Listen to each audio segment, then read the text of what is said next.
TV20 Kannada ವಾಹಿನಿಗೆ ಸ್ವಾಗತ. ಕಾರವಾರದಲ್ಲಿ ಮಳೆ ಅಬ್ಬರ ಜೋರಾದ ಬೆನ್ನಲ್ಲೇ ಗುಡ್ಡಗಳು ಕೂಡ ಜರಿಯಲಾರಂಭಿಸಿದೆ. ಕಳೆದ 2 ದಿನಗಳಿಂದ ಕಾರವಾರದ ವಿವಿಧೆಡೆ ಗುಡ್ಡಗಳು ಕುಸಿದು ಆತಂಕ ಸೃಷ್ಟಿಯಾಗಿರುವಾಗಲೇ ಇದೀಗ ಶಿರಸಿ ಕುಮಟಾ ಹೆದ್ದಾರಿಯಲ್ಲಿ ಬೃಹತ್ ಪ್ರಮಾಣದಲ್ಲಿ ಗುಡ್ಡ ಕುಸಿತವಾಗಿದ್ದು ಲಘು ವಾಹನಗಳ ಸಂಚಾರ ಕೂಡ ಬಂದಾಗಿ ಜನ ಪರದಾಡುವಂತಾಗಿದೆ. ಜಿಲ್ಲೆಯಲ್ಲಿ ಹೆದ್ದಾರಿ ನಿರ್ಮಾಣಕ್ಕಾಗಿ ಅವೈಜ್ಞಾನಿಕವಾಗಿ ಕೊರೆದ ಗುಡ್ಡಗಳೇ ಈ ರೀತಿ ಅನಾಹುತಕ್ಕೆ ಕಾರಣವಾಗ್ತಾ ಇದೆ. ಸದ್ಯದಲ್ಲಿಯೇ ಈ ಭಾಗದಲ್ಲಿ ಲಘು ವಾಹನಗಳ ಸಂಚಾರಕ್ಕೆ ಅವಕಾಶ ಕಲ್ಪಿಸಿದ್ದು ಜೋರು ಮಳೆಗಾಲದಲ್ಲಿ ಇಲ್ಲವೇ ಇನ್ನೊಂದೆರಡು ವರ್ಷದಲ್ಲಿ ಭಾರಿ ಪ್ರಮಾಣದ ಗುಡ್ಡ ಕುಸಿತವಾಗುವ ಸಾಧ್ಯತೆ ಇದೆ.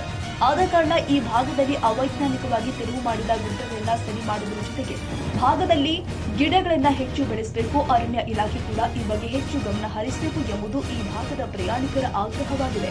ಇನ್ನು ಶಿರಸಿ ಕುಮಟಾ ಹೆದ್ದಾರಿಯನ್ನ ಕಳೆದ 8 ತಿಂಗಳಿಂದ ಬಂದ್ ಮಾಡಿ ಕಾಮಗಾರಿ ನಡೆಸ್ತಾ ಇರುವ ಗುತ್ತಿಗೆ ಕಂಪನಿ ಕಾಮಗಾರಿ ಇನ್ನೂ ಕೂಡ ಕುಂಠಿತ ಇದೆ.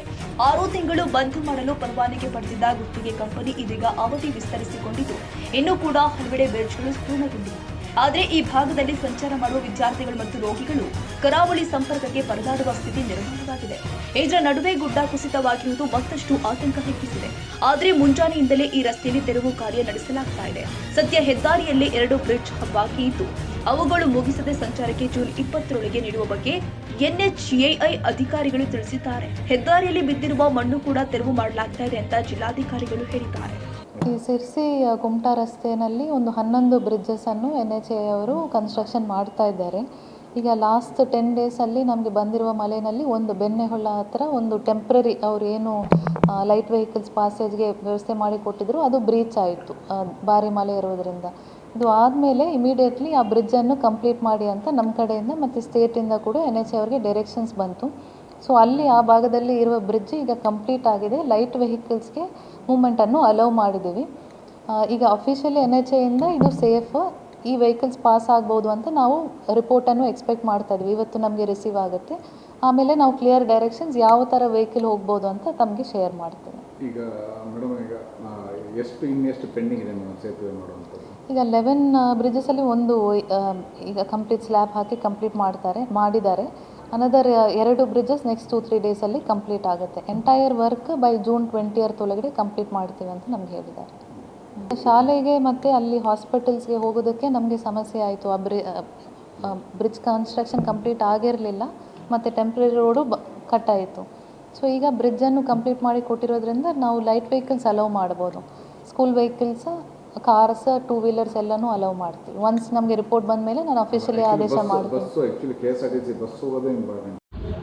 ಉತ್ತರ ಕನ್ನಡ ಜಿಲ್ಲೆಯ ಸಿರ್ಸಿ ಮತ್ತು ಕುಮಟಾ ಮಧ್ಯದಲ್ಲಿರುವ ದೇವಿಮನೆ ಘಾಟ್ನಲ್ಲಿ ರಸ್ತೆ ಕಾಮಗಾರಿ ನಡೆದಿದೆ. ಅಂದರೆ ರಸ್ತೆ ಅಗಲೀಕರಣದ ಕಾಮಗಾರಿ ನಡೆದಿದೆ.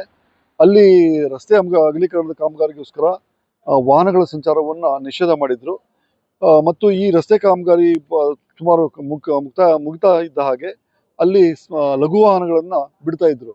ಆದರೆ ಈಗ ಈ ಪ್ರದೇಶದಲ್ಲಿ ಗುಡ್ಡ ಕುಸಿತ ಉಂಟಾಗ್ತಾ ಇದೆ. ಅಲ್ಲಿ ಗುಡ್ಡದ ಮೇಲಿಂದ ಮಣ್ಣು ಬಂದು ರಸ್ತೆ ಮೇಲೆ ಬೀಳ್ತಾ ಇದೆ.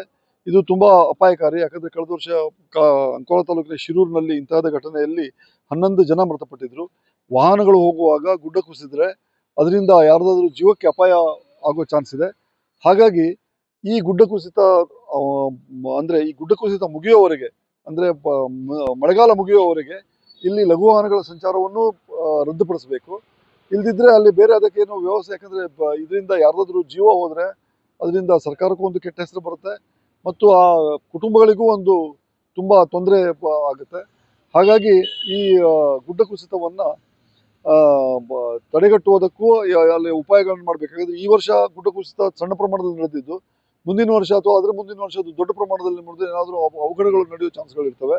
ಈ ಗುಡ್ಡಗಳನ್ನು ಅಡ್ಡಾದಿಡ್ಡಿಯಾಗಿ ಕೊರೆಯೋದು, ಅದನ್ನು ಒಂದು ವೈಜ್ಞಾನಿಕ ರೀತಿಯಲ್ಲಿ ಅದನ್ನು ಅನುಸರಣೆ ಮಾಡದೇ ಇರೋದು ಮತ್ತು ಆ ಭಾಗದಲ್ಲಿ ಗಿಡ ಮರಗಳನ್ನು ಬೆಳೆಸದೇ ಇರೋದಕ್ಕೆ ಇದು ಮುಖ್ಯ ಕಾರಣ ಆಗಿದೆ. ಹೀಗಾಗಿ ಅರಣ್ಯ ಇಲಾಖೆಯೂ ಇದ್ರ ಬಗ್ಗೆ ಗಮನ ಹರಿಸಬೇಕು ಅನ್ನೋದು ನಮ್ಮ ಒಂದು ವಿನಂತಿ. ಒಟ್ಟಾರೆ ಮುಂಗಾರು ಆರಂಭದಲ್ಲಿ ಒಂದಾದ ಮೇಲೊಂದರಂತೆ ಅವಘಡಗಳು ಸಂಭವಿಸ್ತಾ ಇದ್ದು ಆತಂಕ ಮಾತ್ರ ದೂರಾಗದಂತಹ ಪರಿಸ್ಥಿತಿ ನಿರ್ಮಾಣವಾಗಿದೆ. ಕನ್ನಡಿಗರ ಮೆಚ್ಚಿನ ನಿಮ್ಮ TV20 ಕನ್ನಡ ವಾಹಿನಿ ಇದೀಗ ಟಿವಿಯಲ್ಲಿ ಲಭ್ಯ.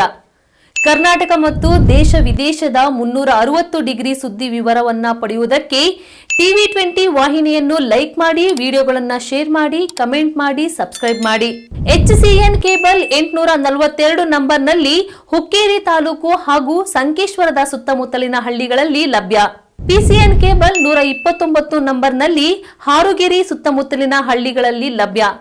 ರಾಯಬಾಗ್ ಡಿಜಿಟಲ್ ಚಾನೆಲ್ ಕೇಬಲ್ 80ನೇ ನಂಬರ್ನಲ್ಲಿ ರಾಯಬಾಗ ತಾಲೂಕಿನ ಸುತ್ತಮುತ್ತಲಿನ ಹಳ್ಳಿಗಳಲ್ಲಿ ಲಭ್ಯ.